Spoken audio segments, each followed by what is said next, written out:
Hi everyone and welcome back. Today's look is inspired by Hydro Beauty on Instagram. If you want to know how to achieve this look, then keep watching.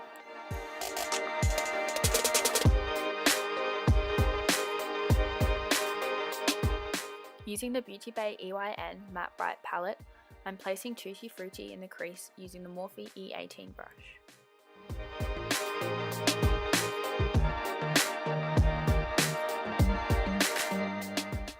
Next, I'm taking Just Peachy from the same palette and packing that above the previous shade using a larger fluffy brush to help blend the two colours together. Moving on to the James Charles palette, I'm taking the yellow shade and buffing that above the previous shades using the e.l.f. Eye Crease brush.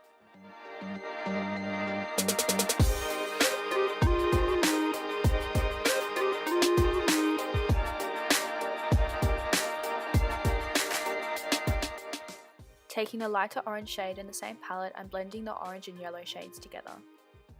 I'm now deepening the crease using Pop and Poppy from the Beauty Bay palette and using the Morphe E36 brush, then going over the edges of the blend using the Morphe M506 brush to make sure there aren't any harsh lines.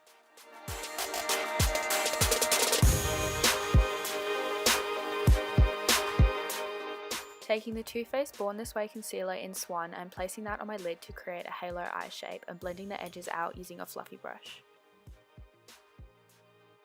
For the lid, I'm using Hello Sunshine from the Beauty Bay palette and packing that on with the Morphe M213 brush and then packing the yellow from the James Charles palette over the top to lighten it a bit.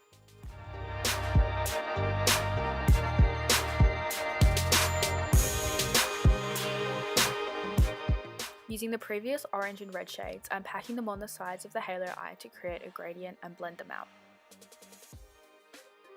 I'm blending the same yellow, orange and red shades on the lower lash line to smoke it out. Now using the Colourpop glitter in Hopeless Romantic and using the Urban Decay Heavy Metal liner in Volume, I'm placing this on the eye. Finally for highlighter, I'm using a mixture of Kitty Cat from the Anastasia Beverly Hills Glow Kit and the M-Resi highlighter. Here is the finished result. Please give this a thumbs up if you enjoyed and subscribe and hit the notification bell to know when I post. Comment down below any looks you'd like me to do and don't forget to check out my socials. Also, my previous videos will be on screen, so check them out if you'd like to as well. Thanks for watching.